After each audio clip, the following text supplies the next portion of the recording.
Tiene 34 años y desde el miércoles de la semana pasada es el nuevo secretario general del Partido Socialista.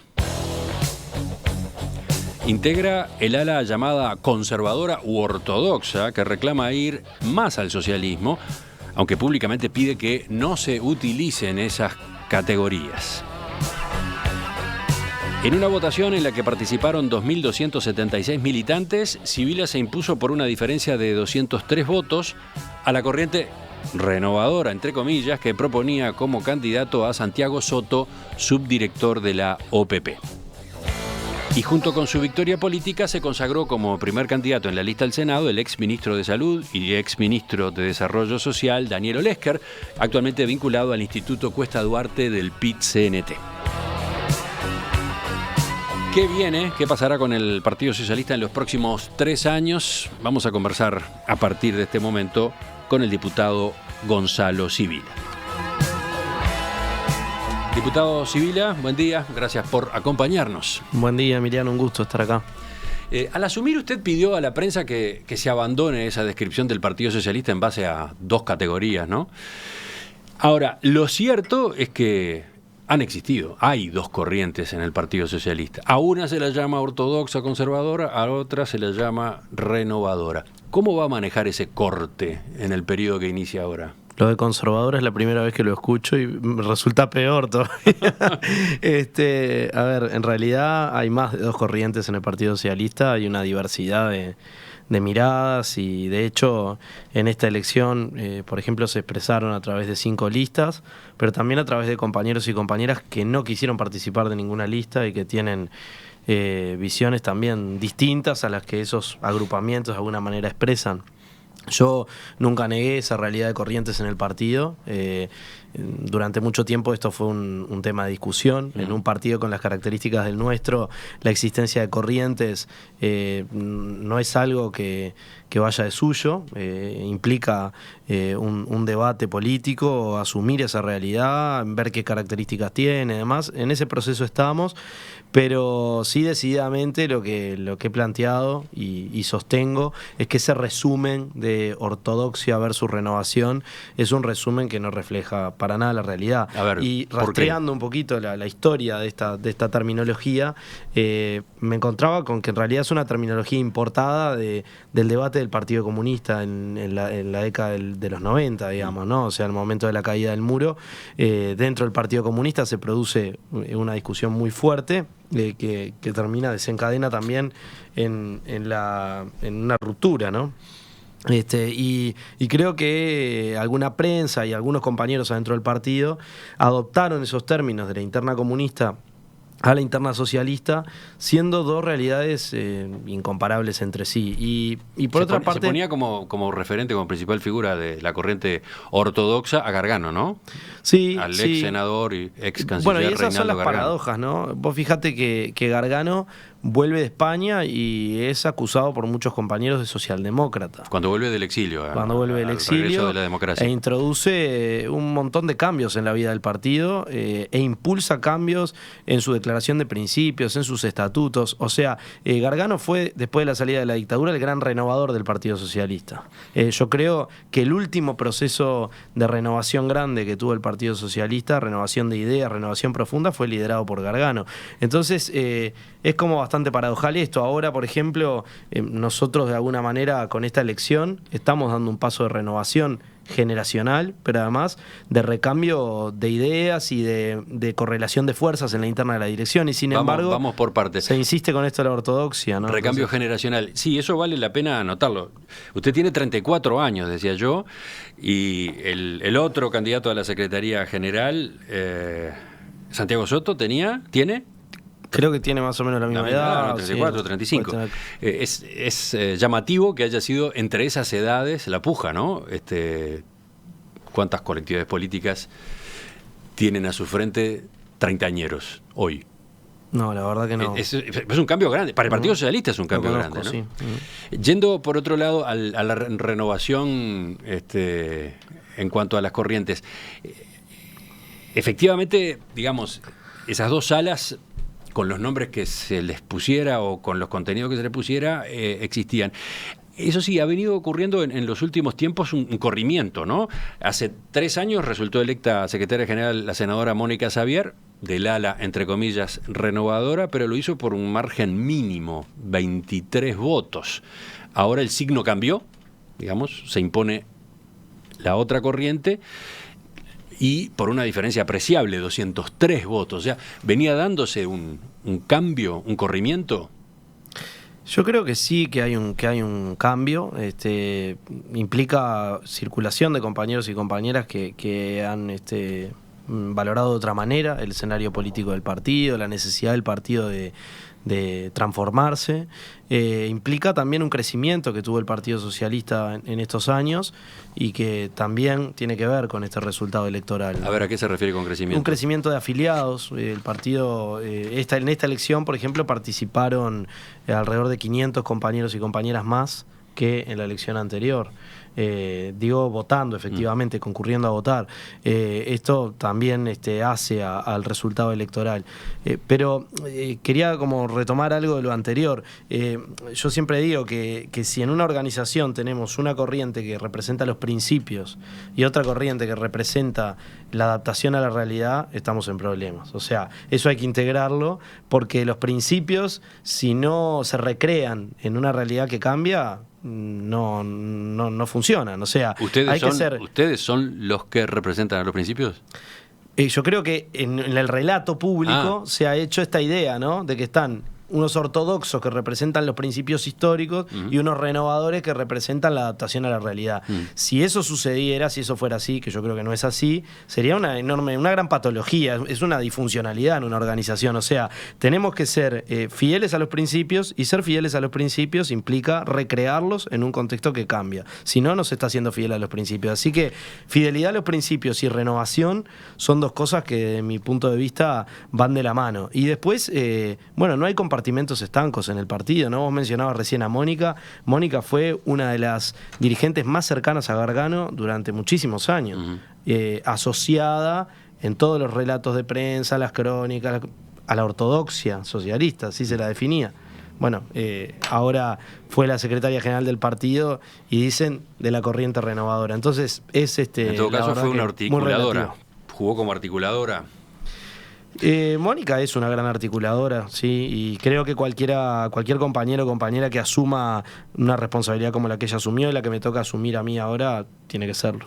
Al asumir en la conferencia de prensa en Casa del Pueblo, usted dijo que el Partido Socialista va a poner la escucha, va a ser humilde y va a seguir transitando un camino de acumulación con la mirada puesta en los que más necesitan. ¿Podemos decodificar este mensaje?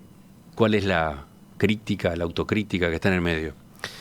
La autocrítica, porque me siento absolutamente parte, es que creo que el partido ha estado muy encerrado en sí mismo. Un partido que en el último tiempo ha sido muy autorreferencial, ¿no? Todo el tiempo discutiendo su propia interna, todo el tiempo pensando en una lógica a veces demasiado institucional, un poco burocratizada. Y hay que salir. Yo creo que el partido necesita abrir puertas y ventanas en serio, que el partido necesita tener una dinámica distinta, de mucho más apertura a la sociedad, y que además el partido y el Frente Amplio, porque esto se aplica al conjunto del Frente también, necesita una actitud mucho más humilde, de escucha, de empatía con el ciudadano, con la ciudadana, con la gente común, porque somos organizaciones de gente común, no somos otra cosa, de gente común y corriente, de gente de a pie. Ese discurso me suena. ¿Sabe a qué me suena? A ver. A Óscar Andrade. ¿Sí? El Boca hace algunas autocríticas respecto del Frente que tienen alguna similitud con esto, sí. Pero hay frases suyas de ese día de la conferencia de prensa que son casi calcadas del discurso de Andrade. El compromiso del Partido Socialista es con la clase trabajadora de este país, los movimientos feministas, de la diversidad, ambientalistas, derechos humanos. Todos y todas las que de distintos lugares peleamos por construir una sociedad más justa, solidaria e igualitaria. Usted dice, ese es el compromiso, pero no lo ve concretado, ve que falta en esa materia, ¿no? Sí, a ver, yo le he escuchado decir cosas como esta a muchos compañeros y compañeras, ¿no? Bueno, Daniel Martínez, sin ir más lejos, insistentemente habla de esos valores y dice algo que yo también dije ese día, que es, tenemos que construir no para la gente, sino con la gente. Que creo que es el centro del mensaje, ¿no? Es decir, construir desde la sociedad, construir con participación social. Por eso esto de la apertura a los movimientos y a la ciudadanía, ¿no? No hablamos solo de sociedad organizada, los ciudadanos, las ciudadanas que tienen que ser parte de esa construcción política, porque la política no es una actividad de políticos para políticos, es una actividad de la sociedad discutiendo su propio destino, organizándose. ¿Por qué digo que se parece? Porque Andrade lo ha planteado más sintéticamente todavía. Dice que el Frente Amplio se ha institucionalizado en estos años de gobierno y ha relegado a sus bases sociales. Bueno, yo no sería tan terminante en decir nos institucionalizamos y relegamos a la base social como una especie de automatismo, ¿no? O como un razonamiento lineal. Digo, hay que ver el contexto también en el que dijo Andrade eso, pero yo lo que creo que sí hay un proceso de institucionalización que tiene que ver con el acceso al gobierno, que nos ha llevado, no digo a relegar así drásticamente, pero sí a descuidar un poco el trabajo en la sociedad. Habiendo muchísimos militantes del Frente Amplio insertos en un montón de organizaciones y además estando la problemática de la vida cotidiana de la gente muy conectada con lo que nosotros hacemos. Así que me parece que el esfuerzo tiene que ser por volver a sintonizar, por volver a empatizar con las necesidades, con las demandas, con las críticas. Y también con un montón de logros que la sociedad valora, pero tratando de construir un proyecto de futuro. ¿Y eso ustedes lo ven? ¿Usted lo ve vital, en especial en este año de campaña electoral? Ahí hay una, ¿cómo decirlo? Ahí hay una posibilidad cierta de fuga de votos. Si no se corrige eso, si no se lo corrige rápido, hay una posibilidad de que debido a ese factor el Frente pierda un nuevo gobierno. Yo creo que la elección que tiene que afrontar el Frente Amplio ahora es la más difícil desde que asumió el gobierno y que no es la única causa, pero una de las causas de que tengamos algunas dificultades en este proceso electoral es esa, es que hemos hecho muy buenas políticas públicas en un montón de niveles, pero que nos ha faltado trabajo en la sociedad y apertura a la sociedad, a los ciudadanos, a las ciudadanas, para poder a veces también decodificar las críticas, los malestares, los enojos y convertirlos en propuesta. Sin duda que hemos tenido mucho más apertura que la que históricamente han tenido los elencos dirigentes en el Uruguay, pero nos falta y yo creo que en la cultura de la izquierda, y por eso hay coincidencia en miradas de distintos compañeros, de distintas tradiciones sobre esto, y me parece bueno y positivo que la haya. En la cultura de la izquierda eso nos hace ruido y nos plantea un desafío. Y en cuanto a la relación con el gobierno, ¿qué implica este clic, este cambio que usted está proponiendo? De hecho, el Partido Socialista ha sido, ¿cómo llamarlo?, un respaldo del presidente Tabaré Vázquez en el Parlamento, más allá de algunas discrepancias puntuales, por ejemplo, la asignación de recursos en algunos rubros de las rendiciones de cuentas. ¿Puede decirse que el partido ha sido poco cuestionador del gobierno y que es necesario que pase a tener una actitud más crítica?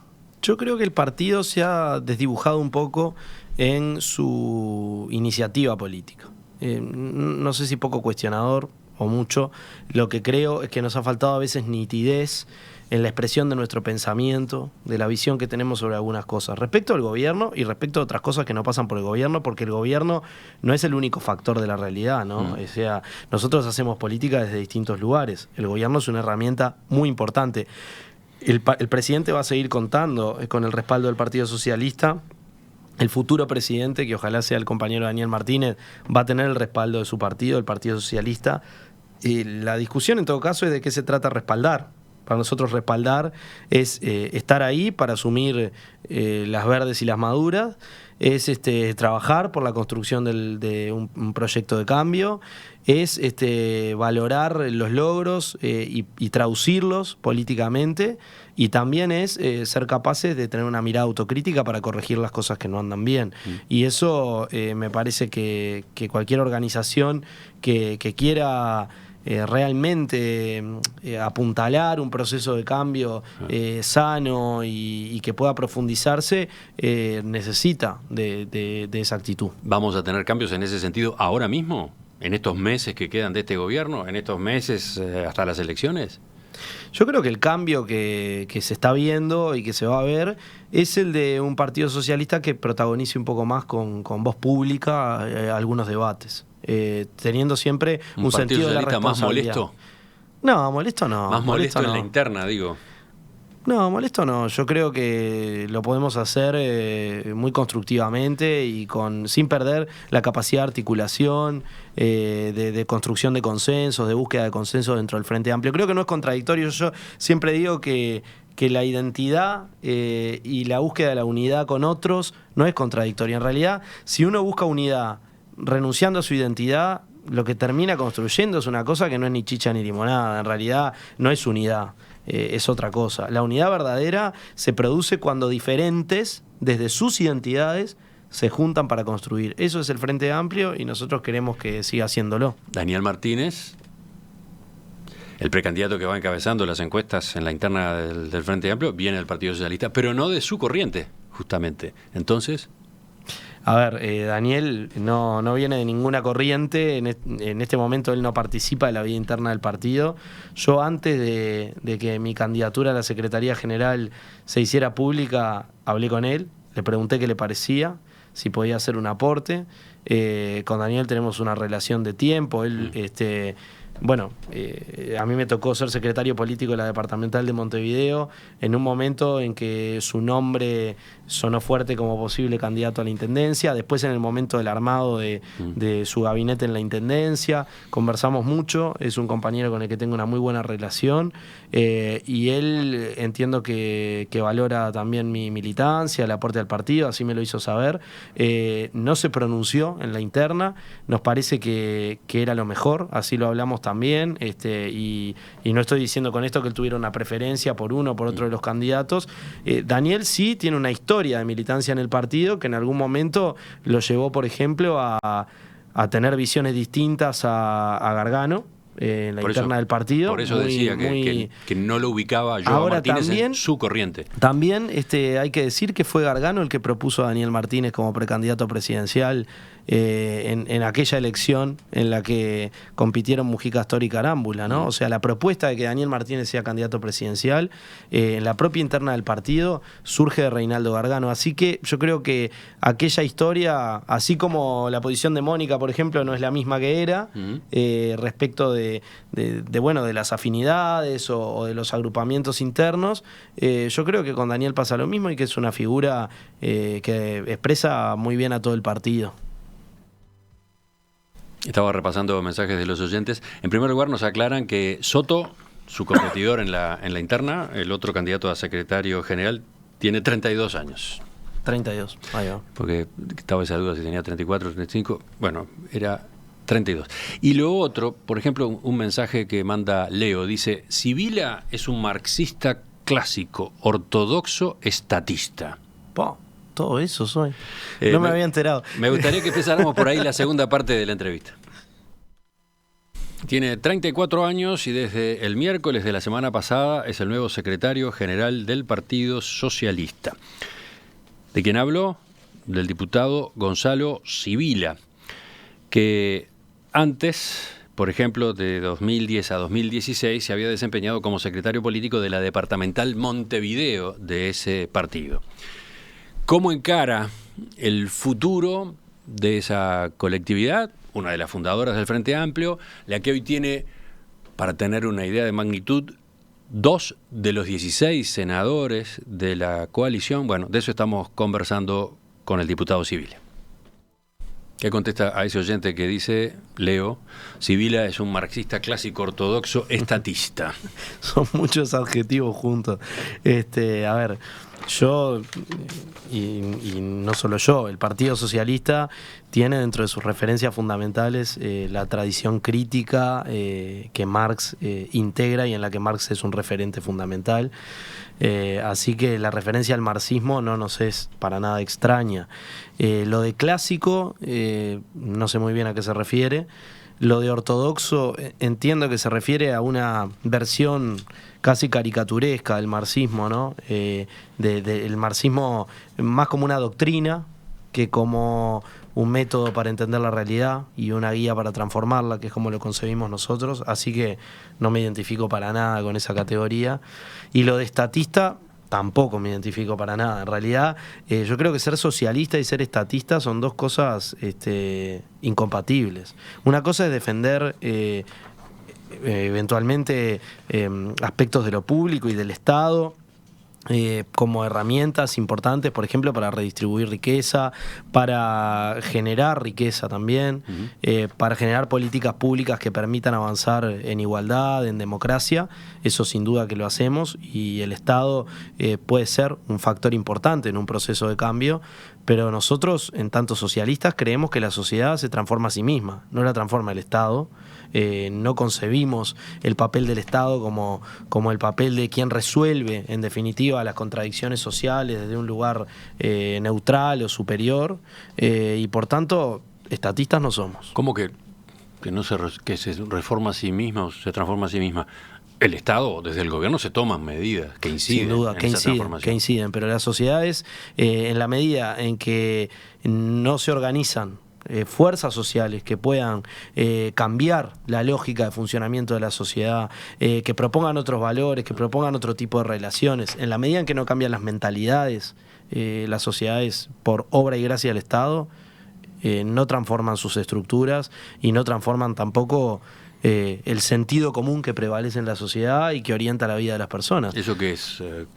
Evaluación crítica, por ejemplo, de los países socialistas, de todos los países del socialismo real, Unión Soviética, etcétera. Sí, nosotros en realidad, si bien obviamente no podemos hacer un juicio sumario de experiencias históricas que además tuvieron muchas etapas, muchos momentos, creemos que aquello que se denominó socialismo real, por lo menos en un momento se convirtió en un capitalismo de Estado.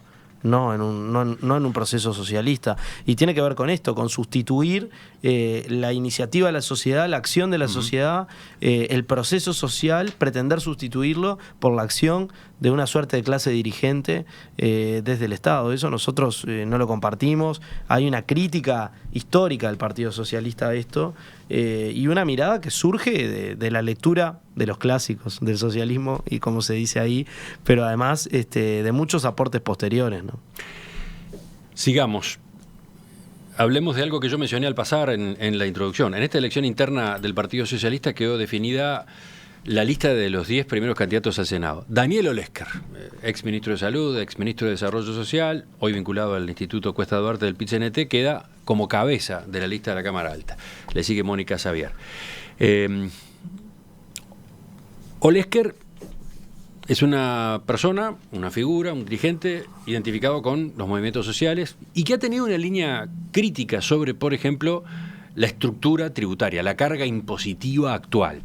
¿Cómo se va a conjugar, entonces, esa trayectoria de Olesker con la incidencia en la campaña del Partido Socialista? A ver, Daniel es un militante de larga data de la izquierda, un tipo muy vinculado a los movimientos sociales, particularmente al movimiento de trabajadores y de cooperativistas, y ha aportado muchísimo en todo el proceso de gobierno del Frente Amplio, ¿no? Hay que recordar que fue uno de los ideólogos de la reforma de la salud, particularmente de su sistema de financiamiento, del Seguro Nacional de Salud, del Fondo Nacional de Salud. En definitiva, jugó ahí un rol fundamental. Daniel fue ministro de Salud, fue ministro de Desarrollo Social. Es decir, cuando se hace un perfil de Daniel Olesker, en general se resaltan las aristas vinculadas a su militancia social también. Y desde esa misma trayectoria ha ocupado lugares muy importantes de decisión en el Estado, ¿no? Así que no va a haber ninguna sorpresa con eso. Daniel va a participar de la campaña electoral con todo el acumulado que tiene de esos distintos espacios en los que ha participado, en los que ha aportado a la construcción del proyecto del Frente. Pero, por ejemplo, en 2017 Olesker presentó un informe del Instituto Cuesta Duarte titulado El dilema presupuestal, donde se propone revisar exoneraciones tributarias, subir de 25 a 30% del impuesto a la renta de las actividades económicas, revisar el régimen vigente del impuesto al patrimonio. ¿El Partido Socialista va a alinearse con una visión así? El Partido Socialista tiene dentro de sus definiciones más recientes algunas que coinciden con esos planteos, otras que no. Nosotros tenemos un planteo general, una visión general de la economía, según la cual el orden macroeconómico es muy importante, y esto Daniel lo comparte, ¿no? El orden macroeconómico es muy importante, no se puede crecer y no se puede distribuir en el desorden macroeconómico, y para poder generar también un mayor equilibrio entre ingresos y egresos, tenemos que optimizar el gasto público, optimizar el uso de los recursos públicos sin debilitar la inversión social y sin debilitar la inversión que genere empleo y que genere mayor actividad económica, y a su vez tenemos que revisar el esquema de ingresos. ¿Qué implica revisar el esquema de ingresos? Para nosotros implica, en lo posible, aflojar la carga tributaria sobre trabajadores y sobre los sectores que producen a veces con dificultad en el Uruguay, ¿no? Y para poder hacer eso implica también, y esta es una discusión que hemos venido dando, no es nueva, aumentar eventualmente impuestos a la riqueza, a las fortunas más grandes que existen en el Uruguay, a los activos más grandes que existen en el Uruguay, siempre cuidando la relación de esa posible imposición con el empleo y con la actividad económica en general. Entonces, sí, es un equilibrio, hay un brete, ¿no? Es un equilibrio difícil. Nosotros no hacemos centro en la cuestión impositiva como el corazón de nuestro mensaje sobre la realidad económica del país. Tampoco estamos dispuestos a que se censure la discusión sobre impuestos, se diga, no, de ingresos no se puede hablar ni de exoneraciones ni de impuestos, porque en una campaña de esas cosas no se habla. Bueno, no, nosotros queremos hablar... Ya se está discutiendo. Queremos que se discuta y queremos hacerlo sin estigmas, es decir, no es que acá el centro del mensaje político del Partido Socialista es aumentar los impuestos a los ricos. Es un componente de una discusión que tiene que ver con cómo distribuimos mejor y cómo generamos mayor crecimiento para los objetivos que nuestro proyecto político tiene, que son objetivos de justicia, de igualdad, de libertad, ¿no? Si querían que se discutiera, lo lograron, porque ya está esa discusión instalada. Usted sabe perfectamente, conoce ese tuit de Luis Lacalle Pou a partir de unas declaraciones de Olescre, bueno, y suyas también. Dice, en el Partido Socialista se plantea la posibilidad de aumentar impuestos. Daniel Martínez comparte nuestra propuesta de shock de austeridad. ¿Cómo conviven esas opiniones? ¿La propuesta del Frente Amplio incluye más impuestos? ¿Van a decir la verdad esta vez? Preguntó Lacalle Pou. Bueno, yo tratando de ir al concepto del tuit, más allá de la forma y de la pregunta retórica y demás, yo creo que lo que hay son dos concepciones bien distintas de la austeridad, ¿no?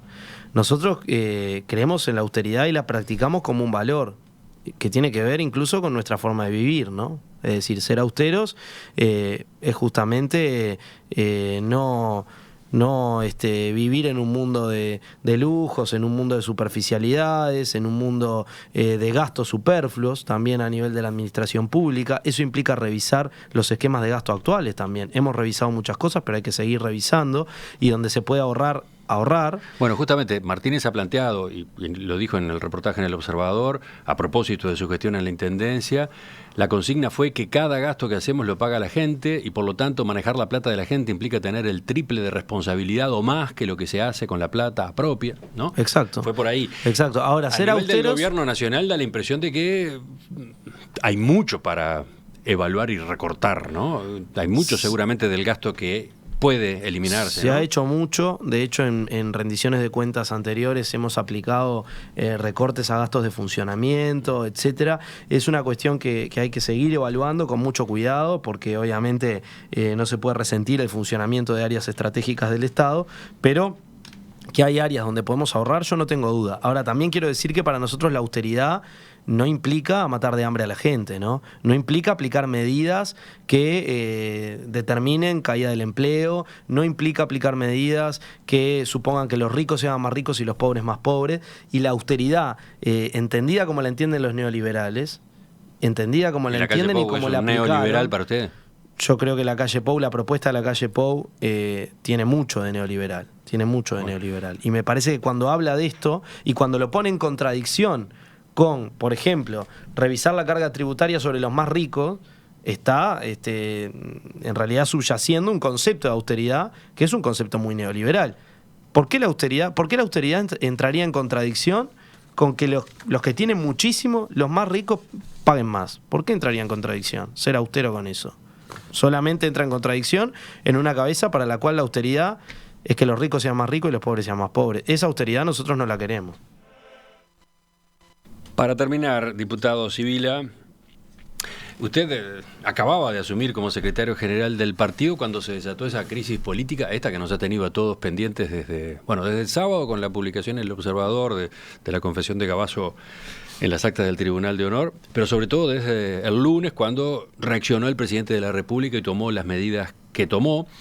La decisión de pasar a retiro a 6 generales, incluido el nuevo comandante en jefe del Ejército, porque todos ellos integraron el Tribunal de Honor o el Tribunal de Alzada, pero además le pidió la renuncia al ministro y al subsecretario de Defensa. El ministro era Jorge Menéndez, socialista. ¿Cómo analiza su partido la posición en la que quedó Menéndez en toda esta coyuntura? Primero, Emiliano, 2 cosas. Estoy en un medio de comunicación y yo creo que es muy importante porque a veces cuestionamos a los medios de comunicación y su rol, destacar la importancia del trabajo también de un medio de comunicación y de un periodista. En este caso hay una discusión, ¿no?, respecto de dónde salió esa información, los motivos por los cuales se filtra, etcétera, pero más allá de todo eso, lo cierto es que acá la ciudadanía en general conoció esas declaraciones a través de un medio de prensa, del trabajo de un periodista. Yo creo que eso es una cosa a valorar y tiene que ver también con un periodismo de investigación que me parece... Es una paradoja que lo diga usted, que es oficialista, quiero decir. Sí, no, pero no lo siento como una paradoja. Esa información debió haber circulado desde el gobierno y termina circulando porque un periodista la obtiene. Bueno, yo creo que desde el gobierno lo que se debió hacer con esa información fue lo que se está haciendo ahora, que es una denuncia judicial, ¿no? Obviamente también informar a la ciudadanía. El tiempo transcurrido no es un tiempo demasiado largo. Escuchaba a Martín Rizzo el otro día diciendo esto. ¿Y qué responsabilidad vamos a exigir cuando en realidad estamos hablando de unas actuaciones que son recientes y de un proceso de denuncia que estaba en camino? Ahora, lo que quiero decir, porque esto tiene que ver con la celeridad, es que en este caso que un medio de prensa y que un periodista haya hecho centro en este asunto me parece muy importante, porque aparte el tema de los derechos humanos no siempre ha estado en la primera plana de algunos medios de comunicación, y que esté, me parece que es una cosa fundamental. Lo segundo, que creo que toda la discusión sobre el expediente, si fue, si vino, si estaba en defensa, si estaba en la Secretaría de Presidencia, dejó como en un segundo orden el fondo del asunto, que es que acá hay un reconocimiento expreso de parte de un agente del terrorismo de Estado respecto de que en este país se torturó, se desapareció, se tiró gente al río, ¿no? Eso que mucha gente negó durante mucho tiempo, militares y civiles, hoy es confesado por una de las partes directamente involucradas en esa acción terrorista de parte del Estado. Entonces esto yo creo que es lo primero que hay que decir, y que todos deberíamos estar como sociedad muy conmovidos por esto en primer lugar. Después, con respecto a Menéndez en particular, la declaración que sacó el Partido Socialista el lunes, bueno, que usted mismo firmó, empezaba dando su total respaldo a las decisiones del presidente. Y luego, 2, su respaldo y reconocimiento al trabajo desempeñado por quien fuera hasta el día de hoy ministro de Defensa Nacional, nuestro compañero Jorge Menéndez, bajo cuya conducción y venciendo muchos obstáculos se impulsó la implementación de los compromisos asumidos en el programa de gobierno de Frente Amplio en relación a la democratización y transformación de las Fuerzas Armadas. La renuncia a su cargo, a pedido del presidente, lo enaltece y confirma su compromiso con el gobierno de Frente Amplio y su programa de cambios. Pero esta declaración salió cuando la discusión recién había empezado, y vio que con el correr de los días, desde la torre ejecutiva mismo, desde la Secretaría de la Presidencia, en particular con una carta que se conoció a mitad de semana, pareció cargarse las tintas en el Ministerio de Defensa, y diría que en el propio Menéndez, en cuanto a haber sido quien no advirtió, quien demoró, quien ante el contenido de esas actas no dio los pasos que debió haber dado, ¿no? Cuando otras voces dicen, no, el problema fue Toma, el problema fue el doctor Miguel Ángel Toma en Secretaría de Presidencia. De esa parte del debate, ¿qué dicen? Reafirmamos absolutamente lo que escribimos en esa declaración. Respaldamos totalmente al compañero que hasta ahora fue ministro de Defensa por toda su trayectoria, por sus acciones en el ministerio en estos últimos años y también por su actuación en este tema. Él hasta el día que estuvo efectivamente al mando del ministerio, después él tomó una licencia por una razón de salud, está gravemente enfermo, pasando un momento muy complejo. Hasta ese momento hizo todo lo que tenía que hacer. Después, sobre la trazabilidad del expediente, sí, si fue, si vino, si volvió al ministerio en un momento en que Jorge ya no estaba de licencia, digamos, o no. Esos son detalles que yo no conozco. Pero ustedes avalan esa versión que publicó el diario El País, por ejemplo, según la cual Menéndez puso al tanto a la Secretaría de la Presidencia del contenido de las actas luego de una reunión con el presidente Vázquez en la primera quincena de febrero.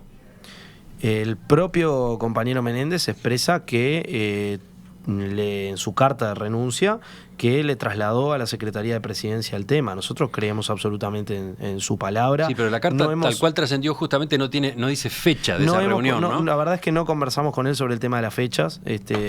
Como yo te decía, él está en una situación bastante delicada y no quisimos tampoco insistir en ese tema. Hablé con él el día lunes, cuando recién surge este tema, hablé con el presidente también, y la realidad es que lo que nosotros el lunes emitimos en el comunicado es lo que pensamos. Ahora el domingo tenemos comité central, vamos a volver a discutir sobre el punto, pero los puntos centrales son un respaldo absoluto a la decisión del presidente de destituir a los oficiales que intervinieron en esto y que consideran que no es un problema de honor desaparecer personas. Sí, pero ojo, esa no es la razón que esgrimió el Poder Ejecutivo para pedir la destitución, ¿no?